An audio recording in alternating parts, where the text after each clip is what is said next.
Res en tak prijeten uvod v to slovesnost s 3 himnami, slovensko, evropsko. Ta tretja vam je bila morda malce manj znana, ampak to je himna Zveze NATO.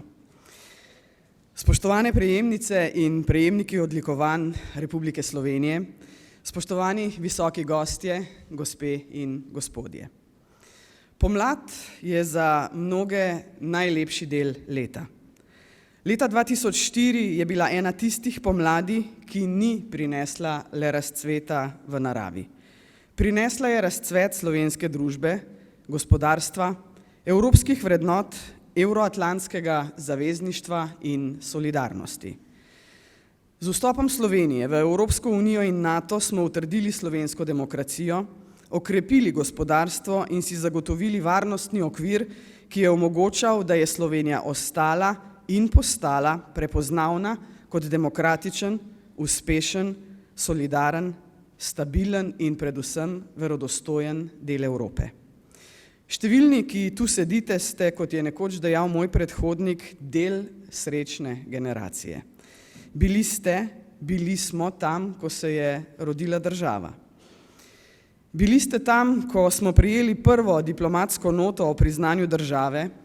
Bili ste tam, ko smo prilagajali sistem in se pogajali z evropskimi institucijami, sodelovali ste pri sprejemanju ustavne spremembe po španskem kompromisu in pri prilagajanju obsežne zakonodaje, sodelovali ste v kampanji za NATO, kar v času napada na Irak takrat ni bila lahka naloga, in sodelovali ste v referendumski kampanji za Evropsko unijo. Bili ste tam, ko smo odpirali in zapirali poglavja, ko smo svojo zgodbo in svoj napredek predstavljali v evropskih prestolnicah, ko smo pri doseganju NATO-vih standardov delali premike pri posodabljanju varnostnega in obrambnega sistema, in bili ste tam, ko smo pred sedežem NATO 29. marca leta 2004 dvignili slovensko zastavo. In potem še enkrat, ko je 1. maja leta 2004 pred našimi institucijami zaplapolala zastava Evropske unije. Bili ste tam. In ne le to. Kot politiki, uradniki, poslanci, pripadniki Slovenske vojske, predstavniki stroke, akademiki in komunikatorji ste s svojimi idejami, predanostjo, inovativnim pristopom in strokovnostjo ključno prispevali, da so se naše velike zgodbe končale pravočasno ali celo pred rokom. Spoštovani, Slovenija je članstvo v NATO in Evropski uniji doživela že v najstniških letih. Kljub rosni mladosti in deloma še klecajočemu zavedanju o pomenu vzpostavitve strokovnih državnih podsistemov sta država in njena politika pokazali zrelost. Pokazali ste voljo in sposobnost sprejemanja kompromisov za izpolnitev skupnih ciljev. Uspeh je temeljil na širokem parlamentarnem in nacionalnem soglasju o zunanjepolitičnih prednostnih nalogah. To je bil čas, ko smo znali videti gozd in ne le posameznih dreves. V Evropsko unijo smo vstopili kot najbolj pripravljena država. Postali smo del Združene Evrope, si zagotovili dostop do velikega 450 milijonskega trga, utrdili vladavino prava, človekove pravice, evropske vrednote, ter se naučili tehnik pogajanj in moči argumenta v pogajalskem procesu Evropske unije. Slovenija je bila ob vstopu na približno 72% povprečja razvitosti Evropske unije, danes smo na 92%. V Sloveniji zaradi članstva v Evropski uniji živimo bolje. Zaradi članstva v EU glas Slovenije v svetu šteje več.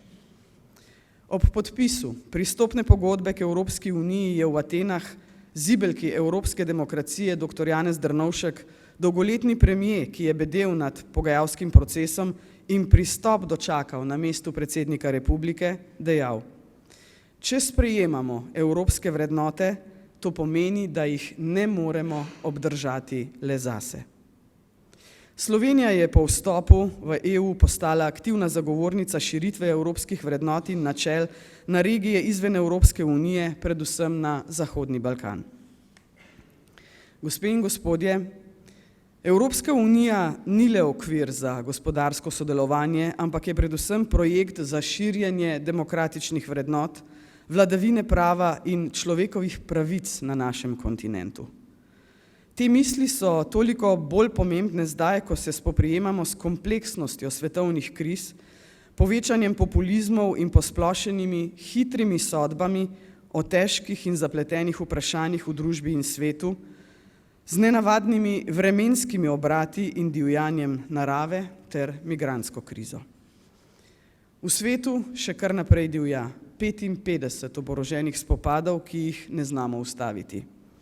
Ne tistih v Gazi, Ukrajini in Sudanu, in to v času tik pred počastitvijo 80. obletnice konca druge svetovne vojne, ki je pretresla svet in ureditvi mednarodne skupnosti dala nove temelje, ko so vladavina prava in moč argumenta namesto argumenta moči postali realnost takrat. Vojna v Ukrajini je danes privedla do širitve NATO s tradicionalno nevtralnima Švedsko in Finsko. NATO nam zagotavlja več stabilnosti in varnosti, več sodelovanja. Pripadnice in pripadniki Slovenske vojske so cenjeni v operacijah in misijah NATO, kar sem tudi sama spoznala med nedavnimi obiski v Latviji, na Slovaškem in Kosovu, kjer naši fantje in dekleta sodelujejo v misijah. NATO prinaša skupne standarde in usposabljanja, varovanje zračnega prostora, dostop do različnih informacij in njihovo izmenjavo ter skupni pristop v boju proti sodobnim varnostnim izzivom, kot so kibernetski napadi in dezinformacije, ki so usmerjeni v destabilizacijo družb. Zgodovinska odločitev za članstvo v NATO pred 20 leti je zaradi izzivov sedanjega časa še bolj aktualna in, v to verjamem, pravilna. Zato moramo biti zelo zadovoljni in ponosni, da smo s procesom približevanja in reformami pridobili to nepogrešljivo zavarovalno polico, ki še vedno ostaja neizpolnjena želja številnih držav. Spoštovane in spoštovani, dr. Anton Rop, nekdanji predsednik vlade, ki je na meji z Italijo tistega nepozabnega večera Slovenijo pospremil v Evropsko unijo, je tedaj dejal: doslej je bila Evropa prihodnost Slovenije, zdaj je Slovenija prihodnost Evrope. Po 20 letih je čas za slavje, ampak je tudi čas za analizo, na katerih področjih Slovenija je prihodnost Evrope in kje bi to lahko še postala. Kako dobro smo izkoristili članstvo, ali smo glasni ali pasivni v Evropski uniji, kako uspešno smo črpali kohezijska sredstva. Pa tudi, kako uspešni smo bili pri napotitvah naših ljudi v institucije Evropske unije in NATO.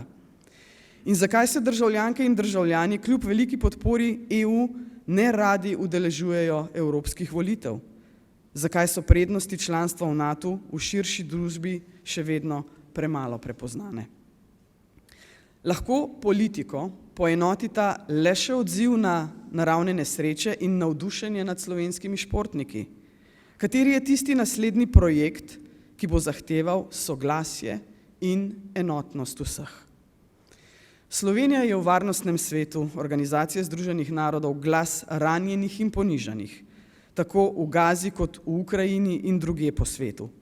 Slovenija je simbol države, ki je v svoji zgodovini prestala veliko, a je v času, ko je bilo to potrebno, zmogla zrelost in modrost pri poenotenju ključnih nacionalnih ciljev.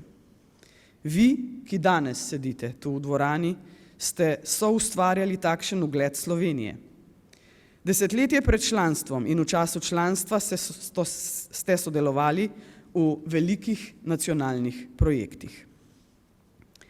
V času prilagajanja sistema evropskim in NATO-vim standardom ste sodelovali številni posameznice in posamezniki, uradnice in uradniki, diplomatke in diplomati, funkcionarke in funkcionarji, poslanke in poslanci, ministrice in ministri, državne sekretarke in sekretarji, pripadnice in pripadniki Slovenske vojske ter številni ugledni posamezniki in posameznice z področja znanosti in drugih strok.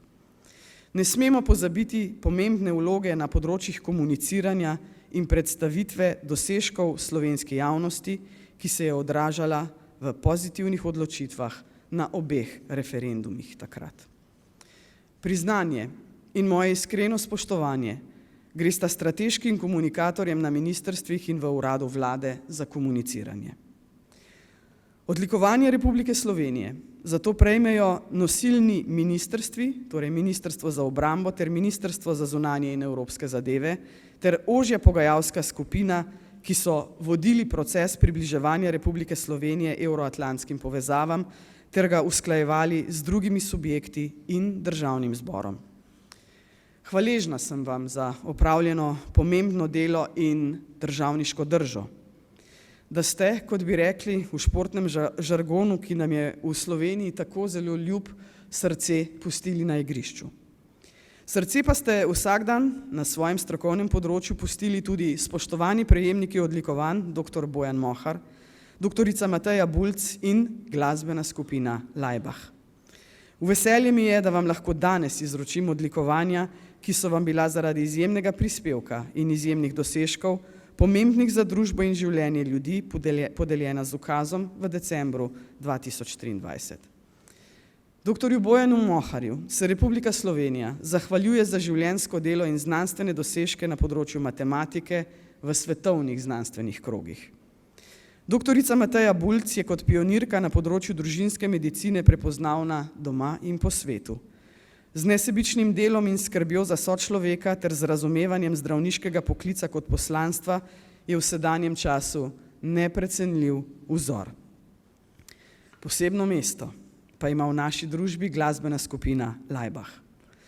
Razmišljati o glasbeni skupini Laibach pomeni premišljevati o celotnem nacionalnem umetniškem ustvarjanju, ki ga je treba vrednotiti ne le z umetniškimi merili, temveč tudi po merilih družbene in politične angažiranosti. Kot smo lahko z zanimanjem prebrali pred kratkim, je skupina postala tudi poseben študijski predmet na eni od italijanskih univerz. Gospe in gospodje, s svojim življenjem, delom, požrtvovalnostjo in predanostjo ste vsi prejemniki odlikovanj pomembno sooblikovali razvoj in blaginjo vseh nas. Podeljeno državno odlikovanje je izraz naše iskrene hvaležnosti, spoštovanja in priznanja za prispevek k napredku in blaginji naše države in družbe. Odličnost pomeni glas, ki ga posameznik ima in ga uporabi v širšo družbeno korist in ne le zase. Platon je zapisal, da človeka merimo po tem, kar dela s svojimi sposobnostmi, sama pa dodajam, da nam delo, ki ga opravimo dobro in skrbno, daje novo moč in je navdih tudi drugim. In to velja za čisto vse nas. Iskrena hvala vsem in še enkrat čestitke vsem prejemnikom državnih odlikovanj.